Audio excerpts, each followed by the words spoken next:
우리 주 예수 그리스도의 은혜와 또 하나님의 사랑과 성령님의 교토정하심을 통하여서 여기 모인 모든 여러분들에게 또 특별히 이단 경계 주일인 만큼 오늘 큰 은혜가 있기를 소망합니다.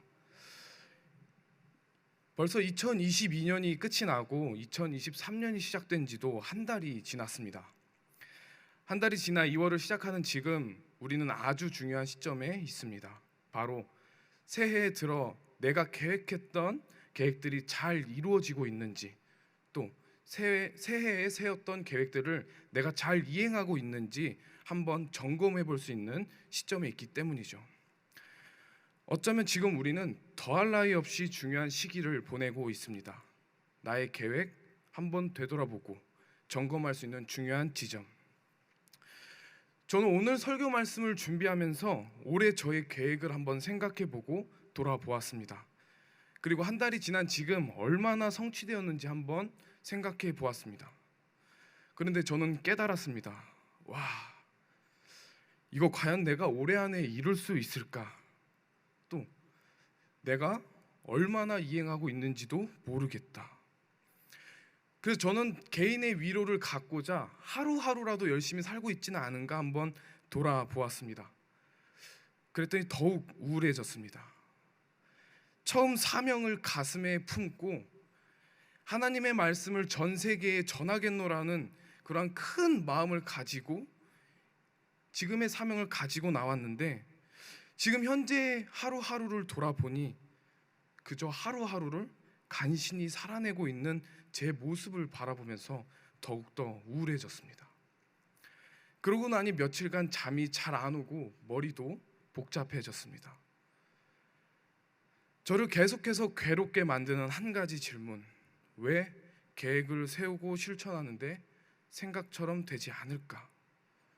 큰 뜻을 품고 큰 꿈을 가지고 큰 일을 해야 되는데 왜 나는 하루하루를 간신히 살아만 낼까? 그런데 과연 이 고민이 저만의 고민일까라는 생각이 듭니다. 아마도 많은 이들이 이러한 고민을 가지고 있을 겁니다. 저는 오늘 이 고민을 룻기의 말씀을 통하여서 우리 모두가 해결되길 소망합니다. 오늘 우리가 함께 본 성경은 룻기입니다. 룻기를 가볍게 본다면 그저 한 가족의 이야기 또는 시어머니에 대한 극심한 효심으로 바라볼 수 있습니다. 그래서 저는 처음에 룻기를 읽을 때 왜 굳이 사사기 다음 사무엘상 전에 이 성경책이 있을까라는 아주 발칙한 생각을 하게 되었습니다. 그러나 내 안에 살아 숨쉬는 강한 성령, 그리고 내 마음속에 품은 이 개혁신학이 이 룻기를 더욱더 궁금하게, 성경엔 오류가 없기 때문에 분명 이유가 있을 것이다라는 그러한 궁금증이 생기게 되었습니다. 그래서 나름 혼자 연구해 보았습니다. 그리고 연구를 해보니 다음과 같이 중요한 사실을 알게 되었습니다. 구속하다와 관련된 동사가 구약에 무려 116회가 사용된다고 합니다. 그 중에 단 4장으로 구성되어 있는 이 룻기에 22번이 사용된다고 합니다. 한마디로 룻기는 하나님이 우리를 구원하시겠다 하는 계획을 일반 가정 속에서 어떻게 이루는지를 알 수 있는 책이라는 것을 저는 알게 되었습니다.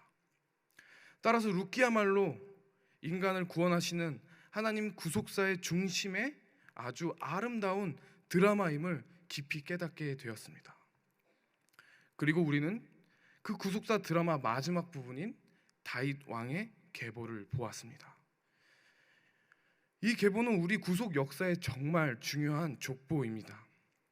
우리는 이 족보를 통해서 이스라엘 한 가족이 사라질 뻔한 사건이 하나님의 계획 속에서 구원받은 이야기를 보았고, 그리고 이 가족이 다름 아닌 다윗 가족과 관련이 있다는 것을 알게 됩니다. 위대한 다윗 왕, 하마터면 태어나지 못할 뻔했습니다. 이 족보는 하나님이 단순히 가족의 위기를 해결해 주셨다는 것을 보여주는 것이 아닙니다. 바로 그들이 하나님의 계획 속의 일부가 되었고, 그 계획이 인류에게 큰 일을 행하게 되었다는 것을 우리는 볼 수 있습니다. 그런데 깊이 살펴보면 그 가족의 계획은 되는 일이 하나도 없습니다. 큰 일을 행하지도 않았습니다. 그저 하루하루 살아냈습니다. 마치 설교를 시작하기 전에 제가 고민했던, 그리고 많은 이들이 동일하게 고민했던 그 삶, 그러한 삶을 똑같이 살아내고 있었습니다. 그런데 이 가족은 하나님의 계획의 일부가 되었고 역사에 기록되게 됩니다. 저는 이 시간 룻의 삶을 통해서, 그리고 그 삶을 통해서 우리에게 주시는 메시지를 통해서 우리의 고민을 해결해 보고자 합니다. 먼저 우리는 해결하기 위해선 하나님의 계획이 우리의 계획과는 전혀 다르다는 사실을 깨달아야 합니다. 1장 처음에 룻이 속한 엘리엘렉의 가족들은 모압 지방으로 그들의 살 곳을 옮겨갑니다. 그 이유는 간단합니다. 그들이 원래 살고 있던 지역이 흉년이 들었기 때문에 그 모압 지역으로 옮겨가게 됩니다. 흉년이 들어 살기 어려우니 그들 가족은 그들만의 계획을 세워 모압 지역으로 이동하게 됩니다. 저는 여기서 조금은 특별한 생각을 한번 해보았습니다. 만약 그 가족들의 계획대로 흘러갔다면 어떻게 되었을까요? 아마도 모압 지역에서 잘 살았을 겁니다. 아마도 룻과 나오미와 오르바는 자신의 남편들과 함께 그저 평범하게 행복한 삶을 살았을 것입니다. 그렇다면 우리가 오늘 읽은 말씀의 족보는 나오지 않았겠죠. 그런데 우리는 룻기의 족보를 봅니다. 룻기는 기록되었습니다. 왜 룻기가 기록되었을까요? 바로 하나님의 계획이셨기 때문입니다. 하나님은 하나님 자신의 계획을 이루셨기 때문에 오늘 룻기와 같은 족보를 우리는 볼 수 있습니다. 이러한 일은 우리가 잘 아는 역사 속에서도 흔히 발견될 수 있습니다. 전혀 예상하지 못했던 대로 계획이 흘러갔던 사람, 바로 루터입니다. 모두 다 한 번씩 들어보셨죠? 맞습니다. 종교 개혁을 시작을 알렸던 바로 비텐베르크 성당 성문 대문에 95개조 반박문을 붙였던 그 인물입니다. 루터가 95개조 반박문을 붙임으로써 종교 개혁의 문이 열린 것이죠. 그런데 역사적으로 볼 때, 그리고 기록으로 볼 때 루터는 이 일을 전혀 계획하지 않았습니다. 사실 루터는 이 95개조 반박문, 듣기만 해도 길죠. 근데 그것보다 더 긴 97개조 반박문을 이전에 작성했었습니다. 그리고 동일하게 붙였었죠. 그런데 그때는 그렇게 인기를 끌지 못했습니다. 그리고 그냥 학자들끼리만 다루었던 내용이었습니다. 그래서 루터는 자신의 과거의 경험에 받침하여서 다시 한 번 더 계획을 세워서 내가 95개조 반박문을 붙인다고 한들 어차피 학자들 외엔 관심이 없을 것이다. 그러니 나는 즐겁게 토론하기만 하면 된다라는 생각으로 이 95개조 반박문을 붙였습니다.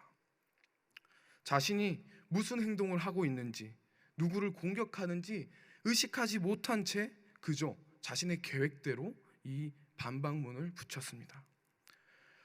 그런데 루터의 계획은 예상대로 흘러가지 않았습니다. 그 글은 전국적으로 보급이 되었고 이 사실을 교황이 알게 되고 교황이 자신을 공격한다는 사실을 알게 되었습니다. 루터는 너무나도 두려워했습니다. 자신을 이단으로 정죄하여 화형을 당할지도 모른다는 생각에 두려움에 빠지게 되었습니다. 그런데 하나님은 하나님의 계획이 있으셨습니다. 만약 루터의 계획대로였다면 학자들끼리 나누거나 그 일이 잘못되었다면 그냥 다른 순교자들처럼 화형을 당했어야만 했습니다. 그러나 하나님의 계획은 그게 아니었습니다. 모든 상황, 정치, 경제, 모든 상황을 하나님께서 계획하셔서 루터가 죽지 않도록 그리고 두려워했던 그 루터가 종교 개혁의 문을 열 수 있도록 만들어 주셨습니다. 그리고 오늘날 우리는 다시 한 번 더 오직 믿음, 오직 성경을 외치며 지금의 진리 아래 있을 수 있게 되었습니다. 사랑하는 용인제일교회 성도 여러분, 우리는 많은 계획을 그리며 살아갑니다. 그리고 그 계획이 잘못될 때 절망합니다. 그러나 우리는 한번 생각해 보아야 합니다. 우리의 계획이 과연 하나님의 계획일까? 그리고 그게 뜻대로 안 됐다면 우리는 인정해야 합니다. 아, 내 계획이 하나님의 계획과 다르구나. 그리고 우리는 하나님의 계획을 구해야 하는구나 라는 사실을 깨달아야 합니다. 두 번째로, 큰 일이 되려면 하나님이 필요하다는 것을 깨달아야 합니다. 누구나 작은 일보단 큰 일을 하기 원합니다.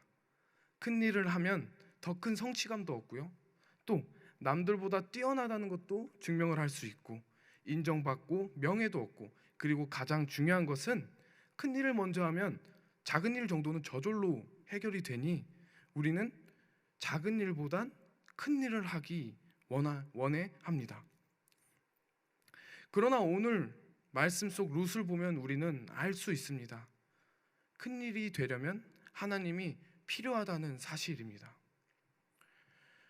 룻기 속 룻은 정말 대단한 일을 했다, 역시 룻이다 싶을 정도의 일을 한 적이 하나도 없습니다. 그저 하루하루 살아낼 먹을 이삭을 주우러 갔고, 그저 시어머니를 섬기며 전통에 따라서 재혼하는 것뿐이었습니다. 딱한 삶을 살며 열심히 살아간 것, 그 이상 그 이하의 일도 하지 않았습니다. 그런데 오늘 우리가 읽은 다윗 왕의 족보, 오늘의 본문은 룻이 다윗 왕가를 구원한 인물, 더 나아가 예수 그리스도의 족보에 등장한 인물로서 인류의 흐름에 있어서 없어서는 안 될 중요한 인물로 소개되고 있습니다. 이 모든 것이 가능했던 이유는 한 가지입니다. 룻에게 하나님이 함께 하셨기 때문입니다. 저는 참 복이 많은 사람입니다. 목회자의 자녀로 태어나서 어려서부터 항상 자기 전에 어머니의 기도를 먹고 자랐습니다. 어머니는 늘 저에게 같은 기도를 이렇게 잘 때 눈 위에 손을 얹고 기도해 주셨습니다. 아마도 머리에 얹으면 안 되기 때문인 것 같습니다. 하나님, 우리 아들이 요셉과 같은 사람이 되게 해주세요. 하나님, 우리 아들이 요셉과 같은 사람이 되게 해주세요라고 늘 기도하셨습니다. 저는 이때 그렇게 생각했어요. 이왕 기도할 거 좀 더 유명한 인물로 기도해 주지 왜 요셉일까? 요셉은 누구인가? 이런 생각이 들었어요. 이왕 될 거 대통령들이나 아니면 정말 세계적으로 유명한 부자들을 놓고 기도했다면 더 큰 일을 할 수 있지 않을까? 근데 왜 하필 요셉일까라는 생각이 들었습니다. 하도 매일 밤마다 어머니께서 제 눈에 손을 얹고 요셉과 같은 사람, 요셉과 같은 사람, 요셉과 같은 사람, 요셉과 같은 사람, 저는 무서워지기 시작했습니다. 그래서 아버지께 물어봤습니다. 아빠, 나 요셉이 누군지 정말 알고 싶어. 저희 아버지 입장에서 얼마나 행복했을까요? 이놈이 성경을 읽지도 않고 내가 그냥 교회 목사님이니까 따라 나오는 것 같은데 드디어 얘가 스스로 요셉을 물어봐? 아버지는 정말 행복한 표정으로 저에게 책을 한 권 사줬습니다. 그 책의 제목은 꿈을 이룬 요셉이라는 만화책이었습니다. 저는 그 책을 읽고 나서 보니 요셉이라는 분이 한 나라의 총리라는 사실을 깨닫게 되었습니다. 분명 저희 부모님은 늘 저한테 이렇게 얘기했습니다. 너는 커서 그냥 피해만 주지 마. 피해만 주지 않는 사람으로만 잘 자라다오 라고 말했던 저희 부모님이 어느 날 갑자기 요셉 같은 사람, 요셉 같은 사람. 근데 이게 이제 총리가 되라, 총리가 되라, 총리가 되라, 총리가 되라. 이렇게 들리기 시작하는 겁니다. 저는 그때부터 너무나 부담되기 시작했습니다. 이 엄마가 매일같이 기도하는 이유가 내가 성공해서 큰일을 하는 사람이 되어서 우리 집안을 살려 먹여야 돼서 그런 건가? 부모님의 기도가 부담스럽기 시작했습니다. 저는 그게 너무 부담이 돼서 저희 아버지를 다시 한 번 더 찾아갔습니다. 아빠도 내가 요셉 같은 사람이 되길 원해? 저희 아버지는 뭐라고 말씀하셨을까요? 당연히 좋지. 저는 마음속에 이런 생각이 들었어요. 역시 아빠도 같은 족속이구나. 같은 편이구나. 역시 남편이라고 말하지만 이럴 때는 같은 편이구나. 이런 생각이 들었습니다. 그런데 아버지께서는 거기서 말을 끝내지 않고 붙여서 이렇게 저에게 말해줬습니다. 영광아, 근데 너가 생각할 땐 요셉이 총리가 되고 싶어서 그렇게 열심히 살았다고 생각하니? 아빠가 생각할 땐 아니란다. 요셉은 그저 하루하루를 하나님을 신뢰하며 자신이 처한 상황 속에서 절망하기보다는 성실하게 하나님 앞에 부끄럽지 않게 살았단다. 그리고 하나님은 그런 요셉을 사용하셔서 총리로 만들어 주지 결코 요셉이 총리가 되고 싶어서 열심히 한 것이 아니란다. 요셉은 작은 일을 했을 뿐인데 하나님이 함께 하셨기 때문에 큰 일을 할 수 있는 사람이 될 수 있는 거야. 따라서 나는 너가 큰 일을 하는 사람이 아니라 하나님과 함께해서 작은 일도 큰 일로 만드는 사람이 되었으면 좋겠어 라고 말씀해 주셨습니다. 저는 정말 복이 많은 사람입니다. 우리 사랑하는 용인제일교회 성도 여러분, 결코 큰 일만이 큰 일이 아닙니다. 하나님이 우리와 함께 하신다면 작은 일도 큰 일이 됩니다. 오늘 이야기도 마찬가지입니다. 그저 평범한 한 가족, 그 가족의 비극이자 전통에 따라 재혼하는 이야기. 그런데 하나님이 그 일을 사용하십니다. 그들과 함께 하십니다. 그리고 결국 그 결과로 다윗 왕을 낳는 계보를 만들어 가십니다. 사랑하는 용인제일교회 성도 여러분, 믿으시길 바랍니다. 하나님이 함께 하실 때 작은 일도 큰 일이 됩니다. 마지막으로 준비되어 있어야 한다는 것을 우리는 깨달아야 합니다.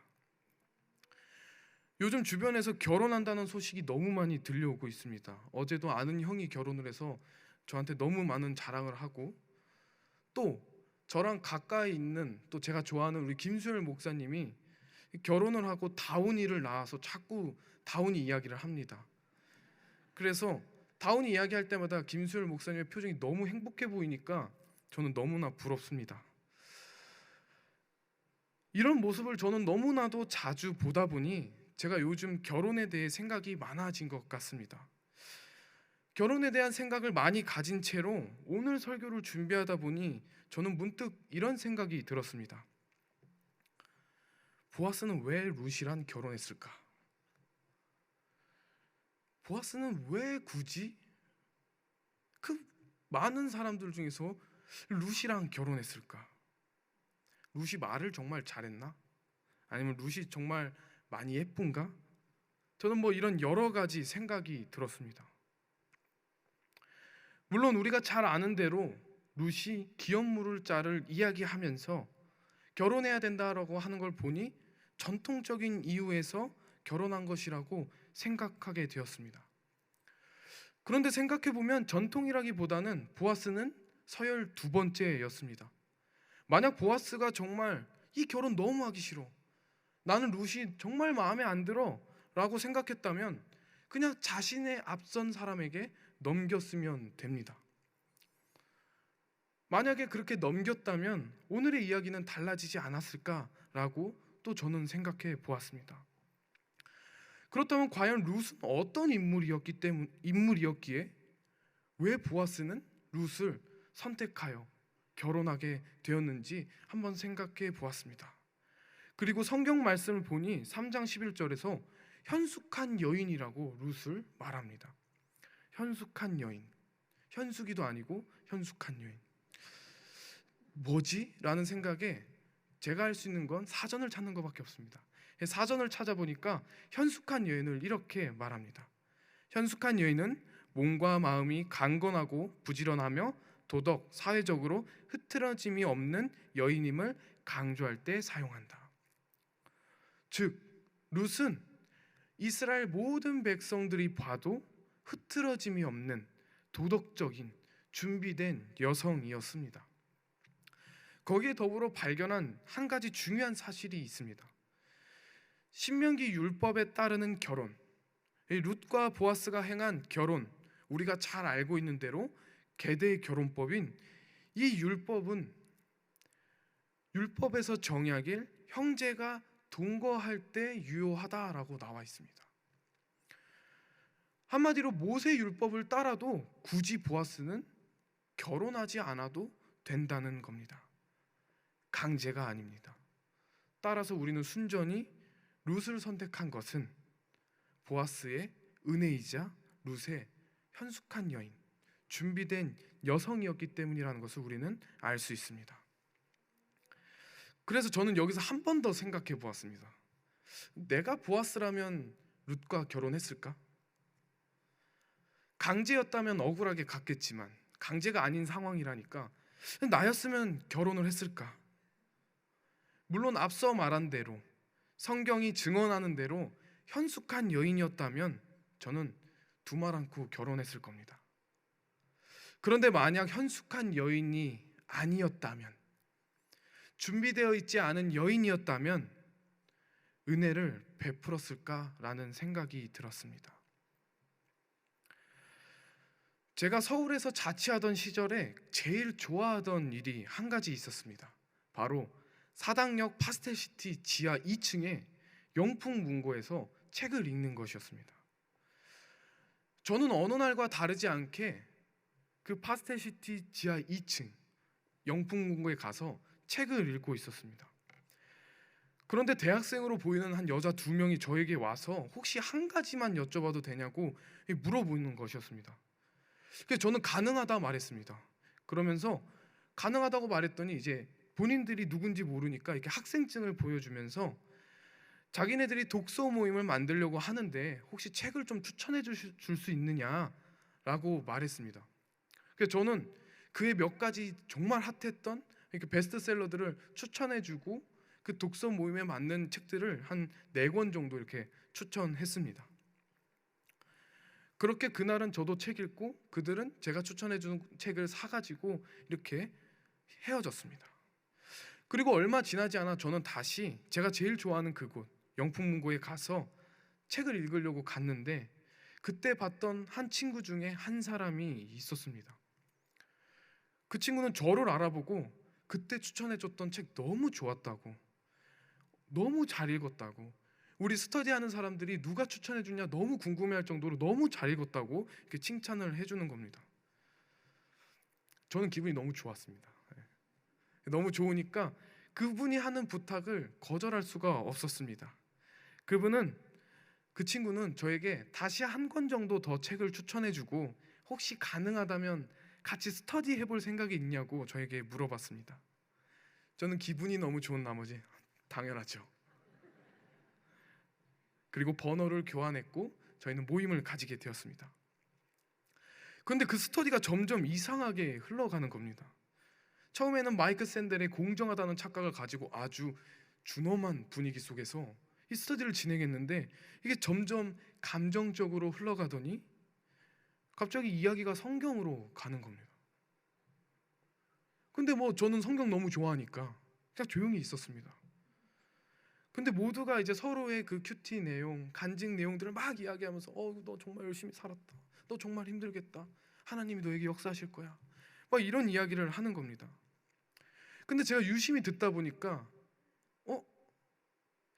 너무 위험하게 성경을 이해하고 있다. 너무 잘못된 방향으로 성경을 이해하고 있다라는 생각이 들었습니다. 제가 또 이제 어깨가 쭉 올라가면서 일어나서 그렇게 하면 안 됩니다. 성경 말씀 그렇게 읽으시면 안 됩니다. 그것은 정말 위험한 겁니다. 라고 말했더니 저는 혼날 줄 알았어요. 근데 알려줘서 너무 고맙다고. 근데 그냥 대학생이라고 하지 않았냐? 그럼 혹시 뭐 하는 사람이길래 이렇게 성경에 대해서 능수능란하게 이야기하느냐? 라고 물어보는 겁니다. 그래서 저는 다시 한 번 더 어깨를 쫙 펴고 말했습니다. 저요? 신학생이요. 그렇게 그날도 모임이 끝났습니다. 근데 다음 모임에 또 약속이 잡혀서 나갔는데 웬걸 한 명만 있는 거예요. 이상함은 진작에 느끼긴 했지만 뭔가 일이 점점 더 커지고 있다. 이 일이 점점 이상하게 흘러가고 있다는 것을 저는 느끼게 되었습니다. 그리고 저희가 그 스터디 단톡방에선 조금 늦는다라는 연락들이 하나둘씩 오기 시작했습니다. 그때 그 앉아있던 한 친구는 친구들이 많이 늦는다고 하는데 혹시 이 근처에 내가 다니는 교회 전도사님이 지나가는데 혹시 만나서 잠깐 이야기할 수 있냐고 물어보는 겁니다. 야, 올 것이 왔구나. 저는 다시 한 번 더 어깨를 펴고 좋다, 들어와라 했습니다. 그랬더니 5분 있다가 그 전도사님이라는 한 분이 들어오는 겁니다. 그러면서 그 전도사님의 이야기를 들으니까 정말 말도 안 되는, 그냥 성경을 그저 진짜 한글로만 보는 그런 말도 안 되는 해석으로 저에게 계속 거짓과 속임수로 저에게 이야기를 하는 것입니다. 그래서 저는 계속 그렇게 읽으면 안 돼요. 그렇게 읽으면 안 돼요.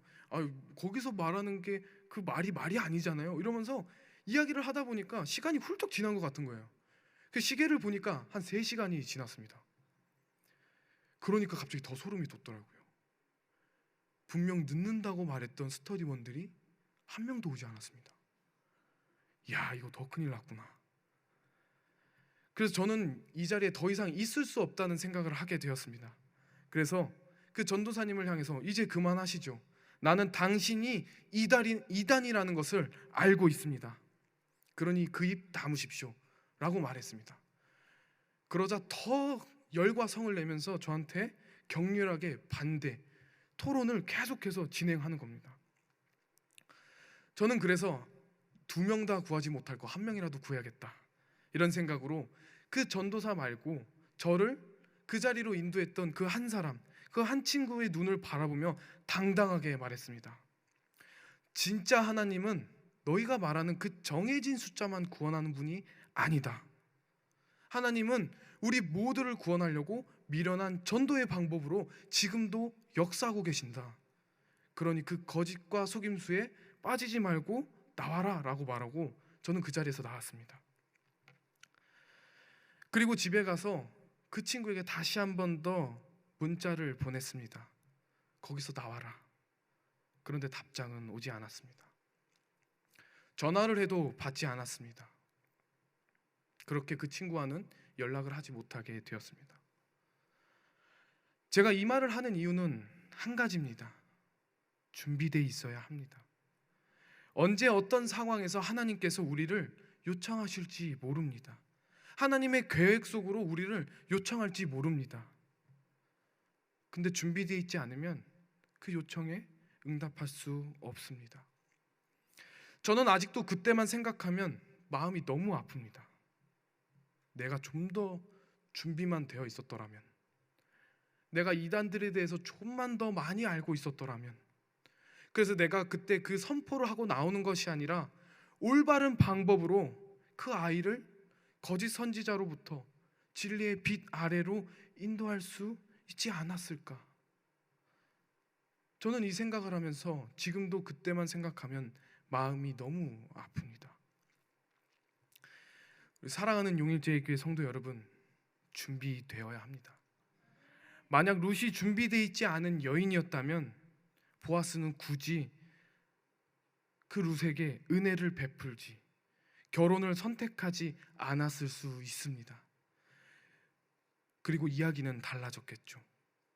그러나 룻은 늘 삶 속에서 자신을 현숙한 여인으로 준비하고 있었기 때문에 가능했습니다.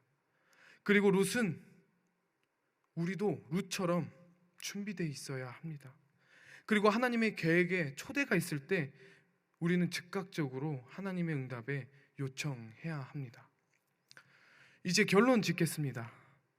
저는 오늘 말씀의 제목을 첫 물결이 되자라고 정했습니다. 여러분 혹시 잔잔한 수면에 물 한 방울 떨어뜨려 본 적 있습니까? 그 물 한 방울을 떨어뜨리면 그 작은 한 방울이 퍼져서 물 전체로 나아가게 됩니다. 오늘 말씀 속 룻은 바로 이 첫 물결이 되었습니다. 비록 룻의 계획은 실패하였으나 룻은 거기서 절망하지, 포기하지 않았습니다. 그녀는 준비했고 성실하게 하루하루를 살아냈습니다. 그리고 하나님은 그 룻이 행한 작은 일, 아주 작은 일을 사용하셨습니다. 그리고 룻을 첫 물결로 만드셨습니다. 룻을 통하여 큰 일을 계획하셨습니다.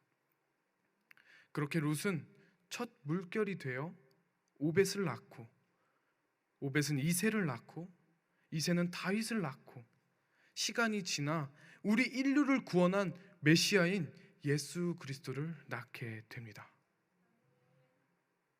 사랑하는 여러분, 하나님의 계획이 우리의 계획과는 다를 수 있습니다. 우리의 계획은 실패하나 하나님의 계획은 실패하지 않습니다. 우리는 그 실패하지 않을 계획을 위해 준비되어 있어야 합니다. 그리고 작은 일부터 실천하면 됩니다. 그러면 하나님께서 우리와 우리 용인제일교회와 함께 하셔서 작은 일을 큰 일로 만들어 작은 물결, 그 작은 물결이 큰 파도가 되어 우리의 삶을 바꾸실 것입니다.